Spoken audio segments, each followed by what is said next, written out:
सभी साथियों को सबसे पहले मैं अपने इस YouTube चैनल के माध्यम से सभी लोगों को नमस्कार करना चाहूँगा। आज हमारे साथ हमारे जो है बड़े भाई राजन सिंह हैं। तो आज इस वीडियो के माध्यम से जो वर्तमान समय में उत्तर प्रदेश सरकार के द्वारा जो है प्रत्येक गांव में जो है पानी पीने के लिए जो है टंकी बनाया जा रहा है, तो इसी के ऊपर जो है चर्चा होगा और इसके जो है लाभ है जो है क्या क्या हैं, तो इसी के विषय पर हमारा और राजन सिंह से चर्चा होगा। तो सबसे पहले मैं राजन सिंह आपसे यह पूछना चाहूँगा, यह जो योजना उत्तर प्रदेश सरकार लेकर के आई है, इस योजना के पीछे आप क्या देखते हैं? दूरदर्शी आगे चल कर के इसका लाभ बहुत ही बड़े पैमाने पर होगा जी। तो इसमें क्या है? जैसे होता क्या था जी, गांव में हर परिवार, हाँ, गांव में हर परिवार को पानी की आवश्यकता पड़ती है। हाँ, जल ही जीवन है, जल ही तो जीवन है। हाँ, पानी की आवश्यकता पड़ती है और सरकार को इसमें बहुत ज़्यादा निवेश करने पड़ते हैं। हाँ, विधायक निधि से, प्रधान निधि से, हर एक घर जो है हैंडपंप हर एक निधि से वो सरकारी ही पैसा रहता है, सरकारी पैसे रहता है और खर्च होता है ज़्यादा। हाँ, लगभग 20,000 रुपये हर एक परिवार के पीछे हैंडपंप लगवाने में खर्चा होता है। अब तो जो है हम मान के चल रहे हैं 25-30 हज़ार पता है, आराम से 25 से 30 हज़ार रुपये खर्चा होता है, बिलिंग होती है। हमेशा जो है परिवार बढ़ता ही जा रहा है। पहले जो है बढ़ता जा रहा है, खर्चा 2 भाई हैं, 2 से 4। इसके लिए अगर हर घर टोटी लग जाएगा, हाँ, तो हैंडपंप देने की आवश्यकता खत्म हो जाएगी पूरी तरीके से। तो एक परिवार पे 20,000 जो खर्च आता है वो बचेगा। हाँ, सरकार और परिवार प्रतिदिन बढ़ता चला जा रहा है। परिवार तो आज जैसे हम 2 भाई हैं, हमारे 2 बेटे को 4 बेटे हुए तो 4 हुआ, 4 परिवार आगे चल करके बनेगा। वो चाहे गांव हो चाहे शहर हो, हर जगह परिवार बढ़ रहा है। शहरों में जैसे एक पॉइंट रहता है, हाँ, वहाँ से टोटी सप्लाई होती है, हाँ, जैसे शहरों में हो रहा है वैसे सेम गांव में हो जाएगा। तो इस पे जो खर्चा होता है, हाँ, रिबोरिंग का, नए नल का वगैरह वगैरह, हाँ, वो सब बच जाएगा। सरकार की निधि बच जाएगा। वो पैसा किसी दूसरे योजना में लगा के जनता की हित करें। हाँ, दूरदर्शी योजना है, बहुत दूरदर्शी योजना है। भाजपा हमेशा दूर की सोचती है और इसीलिए हर पार्टियों से बेहतर है। लेकिन आपने जो कहा एकदम बिल्कुल सही कहा कि जो है बहुत ही दूरदर्शी सोच है जी। दूरदर्शी सोच के साथ साथ इनकम भी तो हो रहा है सरकार का। हाँ, इनकम वो चाहे जो सरकार करती, हाँ, अगर ये सरकार ये नियम दूसरी सरकार भी लाती, हाँ, वो उसके साथ भी ऐसा होता। अब लेकिन दूसरी सरकार नहीं लाई, वो दूरदर्शी नहीं साबित हुआ। हाँ, और भाजपा सरकार लाई, हाँ, तो ये साबित हो गया कि ये दूरदर्शी है। हाँ, और इसके फायदे एक और हैं। जैसे ज़मीन में एक गांव में 100 घर हैं, हाँ, तो 100 जगह छेद होगा, हाँ, सबमर्सिबल का, नल का, हाँ, और ऐसे में एक गांव में एक ही छेद होगा, एक टंकी बन जाएगी, एक टंकी बन जाएगी। और जो है 100 छेद होगा तो जो है प्रदूषण होने का भी जो है प्रदूषण, अगर गंदा पानी, जल स्तर भी कम होता जा रहा है। वर्षा कम हो रही है, इसके लिए जल स्तर कम होता जा रहा है। हाँ, तो आने वाले भविष्य में हाँ, पानी और ऑक्सीजन की मारामारी होगी। तो ऑक्सीजन तो हमने कोरोना में देख लिया। ऑक्सीजन के लिए बहुत लोग तो ऑक्सीजन के लिए मर गए थे कोरोना काल में। अगर ऐसी सरकार न हमें मिलती, हाँ, जो तुरंत लॉकडाउन लगाते हुए जितने मरीज थे उनका उपचार करवाया और अपना वैक्सीन बना के, और दूसरे देश में भी जो वैक्सीन जो है हमारी फ्री में गई। ये देश के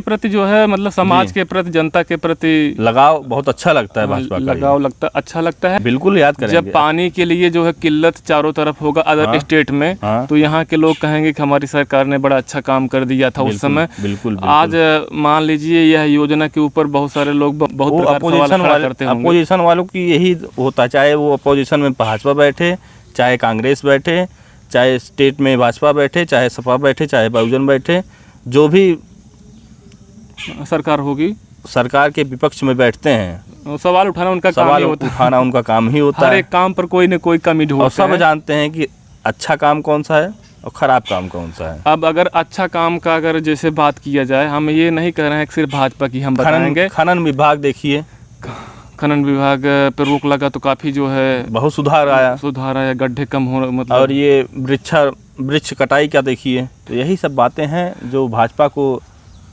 एक चीज़ हम और जोड़ना चाहेंगे, बनाती है। हाँ ये तो है, लेकिन एक चीज़ हम और जोड़ना चाहेंगे। जैसे मान लीजिए जो पुरानी सरकार रही है, जैसे जो गेहूं चावल जो मिलता है गरीबों को, राशन, यह हमेशा के लिए जो है गरीबों को लिए जो है लाभकारी था, लेकिन उनके सरकार में फ्री वितरण नहीं हुआ था कभी। नहीं, फ्री होता था, लेकिन जो शुल्क होता था बहुत मिनिमम जो है लाल कार्ड धारक को फ्री में मिलता था। जो सफ़ेद कार्ड धारक होते थे उनको 2 रुपये 3 रुपये किलो जो है। लेकिन आज के डेट में किस गरीब के पास लाल कार्ड धारक हैं? एक ग्राम सभा में लगभग किस गरीब के पास? गाँव में तो हैं, लेकिन किस गरीब के पास है? गरीब के पास नहीं है। जिनके 2 मकान हैं उन्हीं के पास लाल कार्ड है, और जो पात्र हैं उनके पास लाल कार्ड नहीं है। ये तो है। इतने निचले लेवल पे भाजपा जहाँ तक नहीं पहुँच पा रही है, वहाँ तक करप्शन हो रहा है। चाहे जो भी सरकार रहा हो, वो हर एक सरकार में सरकार जो है भ्रष्ट नहीं होती है। कर्मचारी जो सरकारी, वो भी निचले स्तर के कर्मचारी जो जितने होते हैं, वो 24 में रिजल्ट दिखाएगा कितना काम की है भाजपा। लेकिन इसके ऊपर भले ही सवाल उठाया जा रहा है कि यह सफलतापूर्वक चालू हो पाएगा कि नहीं हो पाएगा, क्योंकि निचले स्तर के जो कर्मचारी पाप है, यही सब बोल रहे हैं। हम भी समाज में घूमते टहलते हैं, देखते हैं, सुनते हैं, और बोल रहे हैं कि इसमें सबसे बड़ा स्कैम भी होने वाला है। जितने लोग मतलब कम पढ़े लिखे लोग हैं, योगी जी के रहते कोई स्कैम हो पाएगा? स्कैम नहीं हो पाएगा। बात इस पर सवाल हो रहा है, इसका जो निचले स्तर के जो कर्मचारी होते हैं, जो संचालन इसका अच्छे से हो पाएगा कि नहीं हो पाएगा। पानी जो है, पाइप जो है अच्छे से लग रहा है, अच्छा वाला लग रहा है, जो पाइप लग रहा है अच्छा वाला लग रहा है, नहीं लग रहा है, ये सब सवाल मतलब सवाल खड़ा होगा। झेल पाएगा कि नहीं झेल पाएगा, ये सब बीच में फट तो नहीं जाएगा। ये सब चीजें ध्यान में रखनी चाहिए। और इसी वजह से हो सकता है पूरी तरीके से अच्छे से जो इसका संचालन नहीं हो पाए। और जितने ठेकेदार होते हैं, आप तो ठेकेदार के बारे में जानते हैं, हम तो कि जो कर्मचारी हैं जब 20%, 30%, 10% जब कमीशन लेंगे, तो ठेकेदार बेचारा जो है अपना जो है कमाएगा, उसके बाद उसी में जो है काम करेगा। तो उतने अच्छे क्वालिटी से काम नहीं हो पा रहा है, लोगों का यही कहना है। यदि काम अच्छे से नहीं हुआ तो यह योजना जो है फ्लॉप चली जाएगी। तो सरकार जो काम कर रही है, सरकार का दूरदर्शी इसमें सोच जो है दिखाई देता है। बिल्कुल, सरकार का इसमें दोष नहीं है। सरकार भाई, लेकिन निचले स्तर के जो कर्मचारी हैं, निचले स्तर के कर्मचारी जो है उन पे अंकुश लगाना चाहिए, उनसे एक बार निरीक्षण अवश्य करें। जहाँ जहाँ पर जो है काम हो रहा है, जिस काम को भविष्य में फॉल्ट पाया जाता है, कम से कम ठेकेदारों का जो पेमेंट होता है, कुछ न कुछ 30%, 40% रोक करके रखा जाता है, लेकिन रिलीज हो जाता है। जुगाड़ लगा के किसी के भाई जीजा वो हैं, विधायक हैं, किसी के फूफा विधायक हैं, किसी के मामा डीएम हैं, तो वहाँ पे होता है। लेकिन अगर न हो पाए, यदि रखा रहेगा, तो भविष्य के लिए जैसे 10 साल तक उसका जब संचालन चेक कर लिया जाएगा, उसके बाद अगर रिलीज किया जाए तो सबसे अच्छा, सबसे बेस्ट होगा। बहुत अच्छा। नहीं तो ठेकेदार को कहाँ ढूंढेंगे। बहुत अच्छा साबित होगा ये योजना बहुत अच्छा साबित होगा कि 30% तक ठेकेदारों का रोका जाए, कम से कम जब तक निरीक्षण ना हो जाए, जब तक चेकअप उसका ना हो जाए। जब चेकअप हो जाए तो उसके बाद पैसा दे दें। बिल्कुल उसका जो है क्वालिटी सब चीज़ चेक हो जाए कि बढ़िया क्वालिटी का लगा है, या जो है 10 साल तक चल पाएगा कि नहीं चल पाएगा। क्योंकि शुरुआत में ही पता चल जाएगा, जैसे ही पानी का प्रेशर पड़ेगा, अगर झेल लिया तो वह 10 साल झेल लेगा। अगर शुरुआत में ही अगर फॉल्ट आ गया तो फिर फॉल्ट ही आता रहेगा। तो 30% जो सरकार ने अगर रोक लगाया है, यह काम हो रहा है 30% वाला, आपने बताया कि 30% जो है पैसा रोक करके रखा जाएगा। तो इसका जो है रिलीज भी हमें लगता है यही होगा, उसका जो चेकअप होने के बाद ही होगा, इसीलिए शायद रोक करके रखते होंगे। बिल्कुल। तो यह बहुत अच्छा काम है। तो आज के इस वीडियो में हमारी चर्चा यहाँ तक हुआ है। फिर आगे जो है कोई नया विषय लेकर के हम लोग आएंगे। तो आज की चर्चा आप लोगों को यदि पसंद आया हो तो चैनल को ज़रूर सब्सक्राइब करें और वीडियो को लाइक और शेयर करें।